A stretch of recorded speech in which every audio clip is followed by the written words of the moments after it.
Welcome to Metana ministries channel. ഇന്ന് നമ്മൾ സംസാരിക്കുന്ന സബ്ജക്റ്റ് എന്ന് പറയുന്നത് പഴയ നിയമവും ഏബ്രാമിക് കവനൻറ്റും ഒന്നാണോ അല്ലയോ എന്നാണോ. പലരും അങ്ങനെ വിശ്വസിക്കുന്നുണ്ട്, പഴയ നിയമവും ഏബ്രാമിക് കവനൻറ്റും ഒന്നാണ് എന്ന്.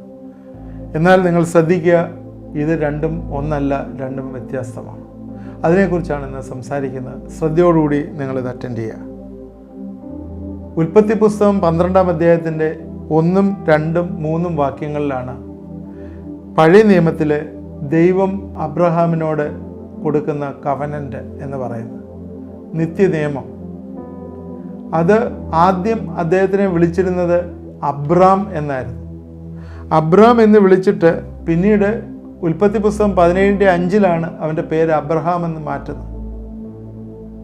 അത് ഇതിനകത്ത് ഏറ്റവും പ്രധാനപ്പെട്ട ആ കമാൻഡ്, ദൈവം അവനോട് കൊടുത്തിരുന്ന കമൻറ്റ്, 75-ാമത്തെ വയസ്സിൽ അബ്രഹാമിനോട് പറഞ്ഞ കാര്യം, നീ 8 കാര്യങ്ങൾ അവിടെ പറയുന്നുണ്ട്. 8 കാര്യങ്ങൾ പറയുന്ന, 1, നീ നിൻ്റെ ദേശത്തെയും ചാർച്ചക്കാരെയും വിടണം. 2, നിന്നെ കാണിപ്പാനിരിക്കുന്ന ദേശത്തേക്ക് പോകണം, ഒരു ദേശം നിന്നെ കാണിക്കാനിരിക്കുകയാണ്. 3, നിന്നെ വലിയൊരു ജാതിയാക്കും. 4, നിൻ്റെ പേര് വലുതാക്കും. 5, നീ അനുഗ്രഹമായിരിക്കും. 6, നിന്നെ അനുഗ്രഹിക്കുന്നവരെ ഞാൻ അനുഗ്രഹിക്കും. 7, നിന്നെ ശപിക്കുന്നവരെ ഞാൻ ശപിക്കും. 8, നിന്നിൽ ഭൂമിയിലെ സകല വംശങ്ങളും അനുഗ്രഹിക്കപ്പെടും. അപ്പോൾ ഈ 8 ബ്ലെസ്സിങ്സ് കൊടുത്തിട്ട് വിടുകയാണ്. വീണ്ടും പല സമയങ്ങളിലും ദൈവം അബ്രഹാമായിട്ട് സംസാരിക്കുന്നതായിട്ട് കാണും. 7-ാം വാക്യത്തിലേക്ക് വരുമ്പോഴേ, നിന്റെ സന്തതിക്ക് ഈ ദേശം കൊടുക്കുമെന്ന് അരുളി ചെയ്തു. അവിടെ നിന്റെ സന്തതി എന്ന് പറഞ്ഞൊരു വേർഡാണ് യൂസ് ചെയ്തിരിക്കുന്നത്.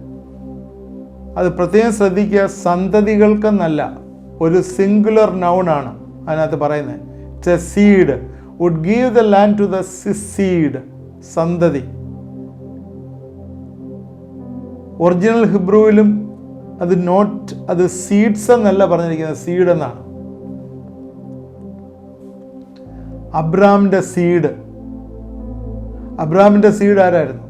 Who is the seed? പൗലോസ് അത് ക്ലിയറായിട്ട് തന്നെ ആ ഉത്തരം കൊടുക്കുകയാണ്. ഗലാത്യ ലേഖനം 3-ാം അധ്യായത്തിൻ്റെ 16-ാം വാക്യം, അതിലെന്താണ് എഴുതിയിരിക്കുന്നത്? എന്നാൽ അബ്രഹാമിനും അവൻ്റെ സന്തതിക്കും വാഗ്ദത്തങ്ങൾ ലഭിച്ചു. സന്തതികൾക്കും എന്ന അനേകരെക്കുറിച്ചല്ല, നിന്റെ സന്തതിക്ക് എന്ന ഏകനെക്കുറിച്ച് അത്രേ പറയുന്നത്. അത് ക്രിസ്തു തന്നെ. അപ്പോൾ ഞാനല്ല പറഞ്ഞത്, ഇത് പൗലോസ് പറഞ്ഞ കാര്യമാണ്. അപ്പോൾ ക്രിസ്തുവാണ് അവൻ്റെ സന്തതി. ആരുടെ? അബ്രഹാമിൻ്റെ സന്തതി. അവനാണ് വാഗ്ദത്തം ലഭിച്ചത്. അതുകൊണ്ട് പഴയ നിയമത്തിലുള്ള വാഗ്ദത്തം, ഓൾഡ് ടെസ്റ്റ്മെന്റിലുള്ള വാഗ്ദത്തം പറയുന്നത്, അത് ഇസ്രായേൽ മക്കൾക്ക് മോശ വഴി കൊടുത്താണ്. ഇവിടെ അബ്രഹാമിന് കൊടുത്ത വാഗ്ദത്തം അത് യേശുക്രിസ്തുവിലാണ് വന്ന് നിവർത്തിക്കുന്നത്. അത് രണ്ടും വ്യത്യാസമുണ്ട്. ഇനി അത് വീണ്ടും നമുക്ക് ബാക്കിയുള്ള താഴോട്ടുള്ള കാര്യങ്ങൾ ചിന്തിക്കാം. ഉൽപ്പത്തി പുസ്തകം 13:15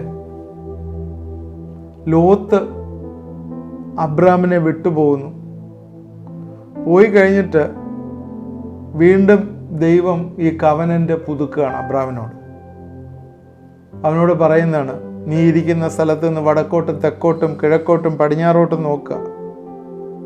15-ാം വാക്യത്തിൽ, നീ കാണുന്ന ഭൂമിയൊക്കെയും ഞാൻ നിനക്ക് നിന്റെ സന്തതിക്കും ശാശ്വതമായി തരും. ഞാൻ നിന്റെ സന്തതിയെ ഭൂമിയിലെ പൊടി പോലെയാക്കും. ഭൂമിയിലെ പൊടിയെ എണ്ണുവാൻ കഴിയുമെങ്കിൽ നിന്റെ സന്തതിയെ എണ്ണാം. അവിടെ പറയുന്നത് Abraham seed would be like dust of earth, ഭൂമിയിലെ സന്തതി. അപ്പോൾ ഈ പ്രോമിസുകൾ വീണ്ടും വീണ്ടും ആ ദൈവം പറഞ്ഞ ആ വാഗ്ദത്തങ്ങൾ വീണ്ടും വീണ്ടും ഉറപ്പിക്കുകയാണ് ചെയ്യുന്നത്. ജനസിസ് 15:5 പിന്നെ അവനെ പുറത്തു കൊണ്ടിരുന്ന് ആകാശത്തേക്ക് നോക്കുക, നക്ഷത്രങ്ങളെ എണ്ണുവാൻ കഴിയുമെങ്കിൽ എണ്ണുക എന്ന് കൽപ്പിച്ചു. പിന്നെ നിന്റെ സന്തതി ഇങ്ങനെയാകും എന്ന് അവനോട് കൽപ്പിച്ചു. 6-ാം വാക്യത്തിൽ, അവൻ യഹോവയിൽ വിശ്വസിച്ചു, അത് അവന് നീതിയായി കണക്കിട്ടു. ഇവിടെ പ്രത്യേകം ശ്രദ്ധിക്കേണ്ട ഒരു കാര്യം, Abraham believed in Jehovah. Abraham ദൈവത്തിൽ, യഹോവയിൽ വിശ്വസിച്ചു, അത് അവന് നീതിയായി കണക്കിട്ടു. അത് ഈ അബ്രഹാമിൻ്റെ വിശ്വാസം എന്നുവെച്ചാൽ അവന് നീതിയായി കണക്കിട്ടതാണ് അവൻ്റെ രക്ഷ എന്ന് പറയുന്നത്. ഉൽപ്പത്തി പുസ്തകം 17:24 അവനെ പരിച്ഛേദന ചെയ്യുന്ന 14 വർഷം കഴിഞ്ഞിട്ടാണ് പരിച്ഛേദന ചെയ്യുന്നത്. അപ്പോൾ ഈ പരിച്ഛേദന കൊണ്ടല്ല അവൻ രക്ഷ പ്രാപിച്ചത് എന്ന് പറഞ്ഞാൽ, പരിച്ഛേദന എന്ന് പറഞ്ഞാൽ ബൈ വർക്ക്സ്. നമ്മുടെ യഹൂദ സഹോദരങ്ങൾ വിശ്വസിക്കുന്ന പരിച്ഛേദന അല്ലെങ്കിൽ വർക്ക് കൊണ്ടല്ല അവൻ രക്ഷ പ്രാപിച്ചത്, അവൻ വിശ്വസിച്ചതുകൊണ്ടാണ് രക്ഷ പ്രാപിച്ചത്. പൗലോസ് ഇത് ഗലാത്യർക്ക് എഴുതിയ ലേഖനം 3-ാം അധ്യായത്തിൻ്റെ 8-ാം വാക്യത്തിലും 3-ാം അധ്യായത്തിൻ്റെ 16-ാം വാക്യത്തിലും പറയുന്നുണ്ട്. ദൈവം അബ്രഹാമിനെ അനുഗ്രഹിച്ച സമയത്ത്, നേരത്തെ വായിച്ചാണ് ഉൽപ്പത്തി പുസ്തകം 12-ാം അധ്യായത്തിൽ, നിന്നാൽ ഈ ലോകത്തിലുള്ള എല്ലാ കുടുംബങ്ങളും അനുഗ്രഹിക്കപ്പെടും എന്ന് പറയുന്ന 3-ാമത്തെ വാക്യം. ഇൻ യുവർ സീഡ് എന്ന് പറയുകയാണ്. അപ്പോൾ ആ പറഞ്ഞത് അബ്രഹാം 15:6 അവൻ വിശ്വസിച്ചു എന്നാണ് പറഞ്ഞിരിക്കുന്നത്. അന്നേരം Abraham believed the promise of seed എന്ന് പറഞ്ഞാൽ, സീഡ് എന്ന് പറയുന്ന ക്രിസ്തുവാന്ന് നേരത്തെ പറഞ്ഞു. അബ്രഹാം ആ സീഡിനെ കുറിച്ച് വിശ്വസിച്ച്, that is the coming of messiah, മെശിഹ വരുമെന്ന് അബ്രഹാം വിശ്വസിച്ചു, അത് അവന് നീതിയായി കണക്കിട്ടു. നിങ്ങൾ ശ്രദ്ധിച്ചോ? എന്തെങ്കിലും കണ്ടീഷനുണ്ടോ? ഇല്ല, ഒരു കണ്ടീഷനും ഇല്ല. അബ്രഹാം യാഗം കഴിക്കാനായിട്ട് മൃഗങ്ങളെ പിളർന്നു. അതിനകത്ത് എഴുതിയിട്ടുണ്ട്. ഞാൻ സമയമില്ലാത്തതുകൊണ്ട് ഒരുപാട് അതിലേക്ക് ദീർഘമായിട്ട് പോകുന്നില്ല. എന്നാൽ ദൈവം അവന് ഗാഢനിദ്ര വരുത്തി, ദൈവം അത് നിവർത്തിച്ചു എന്ന് പറയുന്നു.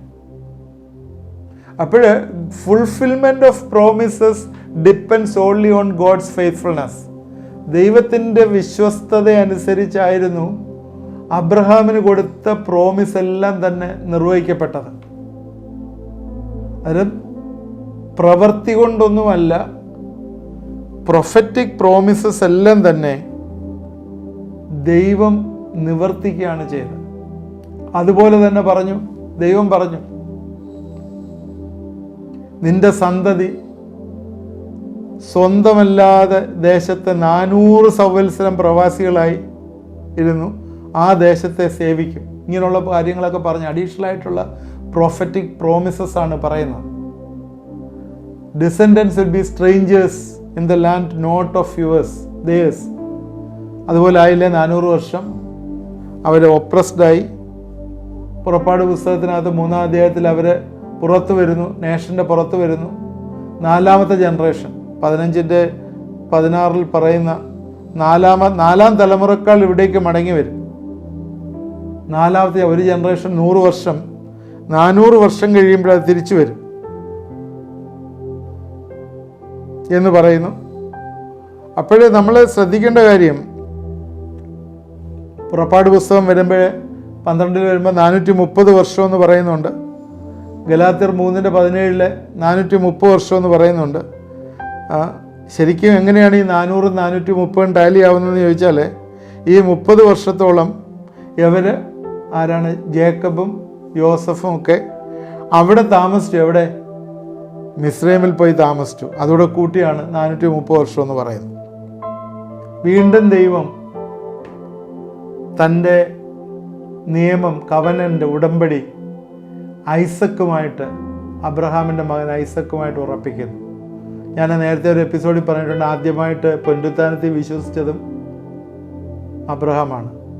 അബ്രഹാം യാഗം കഴിക്കാൻ കൊണ്ടുപോയ കാര്യം അറിയാമല്ലോ. ഐസക്കിനെ വാളെടുത്ത് വെട്ടാനായിട്ട്. എന്തുകൊണ്ടാണ് വെട്ടാൻ പോയത്? ഏകജാതനായ പുത്രനാണ്.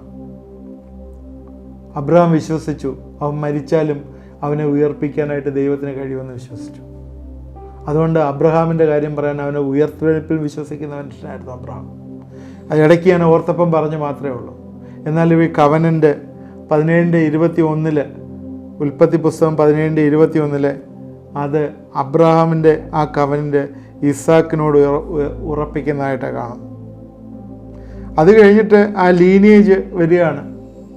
അത് ഈശോവും യാക്കോബും, ആ ലീനിയേജ് വരുന്ന യേശാവും യാക്കോബും. അത് കഴിഞ്ഞിട്ട് ദൈവം യാക്കോബിനോട് ചേർന്ന് ആ കവനൻ്റ് ഉറപ്പിക്കുന്ന ഭാഗങ്ങളുണ്ട്. ഉൽപ്പത്തി പുസ്തകം 28-14-15 വാക്യങ്ങളിലെ പിതാവായ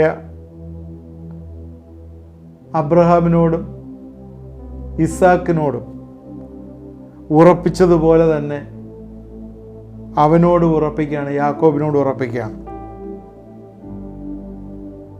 Seed shall all the family, in your seed all the families of the earth will be blessed.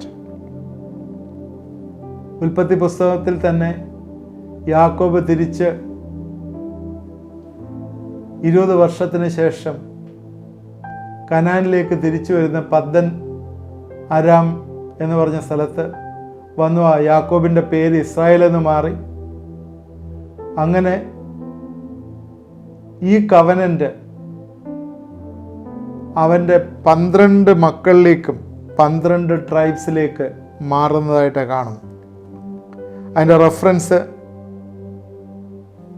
ഉൽപ്പത്തി പുസ്തകം 49-1-2-28 വാക്യങ്ങളിൽ. അപ്പോൾ ഏബ്രാമിക് കവനൻ്റ് അങ്ങനെ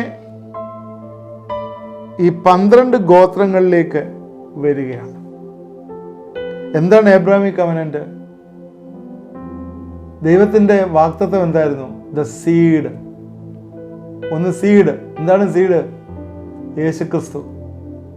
2 ദ ലാൻഡ്, നിങ്ങൾക്ക് അവകാശമായിട്ട് ഒരു land. 3 I will be your God. ഇതായിരുന്നു ഏബ്രാമിക് കവനൻ്റ്. അതിൻ്റെ ഒരു എക്സ്റ്റൻഷനാണ് പുതിയ നിയമത്തിൽ നമ്മൾ കാണുന്നത്. ഈ ഏബ്രാമിക് കവനൻ്റിൻ്റെ ഒരു എക്സ്റ്റൻഷനാണ് പുതിയ നിയമത്തിൽ കാണുന്നത്. യേശു ക്രിസ്തു രാജാവായി ഭരിക്കുമ്പോൾ ആ ഒരു നിത്യരാജ്യത്തിലെ നമ്മളെല്ലാവരും കാണും എന്നുള്ള വാഗ്ദത്തം. So Abrahamic covenant is the promise of Jesus Christ.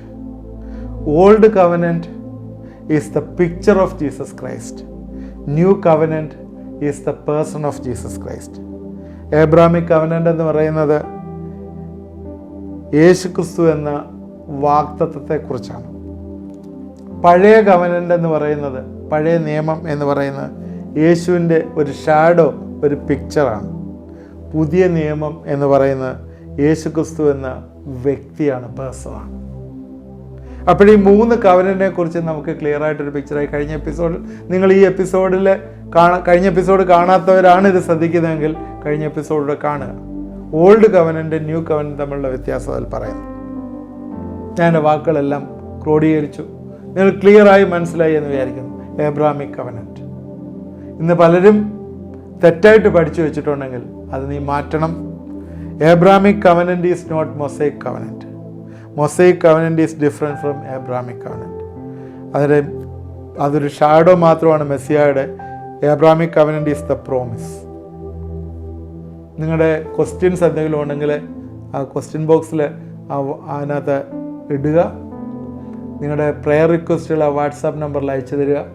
എല്ലാ വ്യാഴാഴ്ച തോറുമുള്ള ഫാസ്റ്റിംഗ് പ്രെയറിൽ ആ പ്രാർത്ഥനാ വിഷയങ്ങൾ പ്രാർത്ഥിക്കുന്നതാണ്. ഡെലിവറൻസ് എന്തെങ്കിലും നിങ്ങൾക്ക് വന്നിട്ടുണ്ടെങ്കിൽ നിങ്ങൾ ദയവായിട്ട് അറിയിക്കണം.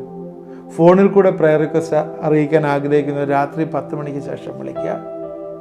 അതുപോലെ ഫസ്റ്റ് സൺഡേ മീറ്റിങ്ങിൽ ജോയിൻ ചെയ്യാനായിട്ട്, ലൈവ് മീറ്റിംഗ് ജോയിൻ ചെയ്യാൻ താല്പര്യമുള്ളവർ നിങ്ങളുടെ നമ്പർ അയച്ചു തന്നാൽ വാട്സാപ്പ് ഗ്രൂപ്പിൽ ജോയിൻ ചെയ്യുന്നതാണ്. പ്രാർത്ഥിക്കാം. ദൈവമായ കർത്താവേ, ഞങ്ങൾ ഏബ്രാമിക് കവനൻ്റ് ചിന്തിച്ചല്ലോ കർത്താവേ. ആദ്യം തന്നെ നീ അബ്രാമിനെ വിളിച്ച് ഇറക്കിയപ്പോഴേ യേശു ക്രിസ്തു എന്ന സീഡിനെ നീ പ്രോമിസ് ചെയ്താണ്. ഞങ്ങളുടെ വീണ്ടെടുപ്പിന് വേണ്ടി ഈ കർത്താവ് ഈ ലോകത്തിൽ വന്ന് മരിച്ചടക്കപ്പെട്ട് ഉയർത്തുന്നേറ്റു ഇന്നും ജീവിക്കുന്നു. യേശു ക്രിസ്തുവിൽ കൂടി ഞങ്ങൾക്ക് വലിയൊരു വിജയമുണ്ട് എന്ന് ഞങ്ങളെ ഉറപ്പിച്ചോർത്ത സ്തോത്രം. ഈ കാര്യം ഞങ്ങളുടെ ഹൃദയങ്ങളിലെ ആത്മാവ് എഴുതിയിരിക്കുന്ന ഓർത്ത് ഞങ്ങളിതിനെ സ്തുതിക്കുന്നു. എൻ്റെ കരങ്ങളിലേക്ക് ഏൽപ്പിക്കുന്നു. എന്നോട് ചേർന്ന് പ്രാർത്ഥിക്കുന്നവരെ അനുഗ്രഹിക്കണം. യേശു ക്രിസ്തുവിൻ്റെ നാമത്തിൽ പ്രാർത്ഥിക്കുന്നു, കേൾക്കണമേ. ആമേൻ. തുടർമാനായി വായിക്കുക. നമ്മൾ ഇതിൻ്റെ ഇടയ്ക്ക് 2 കൊരിന്ത്യൻസ് പഠിച്ചുകൊണ്ടിരുന്നതിൻ്റെ ഇടയിൽ ഇങ്ങനെ കവനൻ്റ് വന്നുകൊണ്ട് ആ കവനിലേക്ക് പോയെന്നാണ്. നമ്മൾ തിരിച്ച് ആ അധ്യായത്തിലേക്ക് അടുത്ത എപ്പിസോഡിൽ വരും. ദൈവം നമ്മളെല്ലാവരെയും അനുഗ്രഹിക്കും.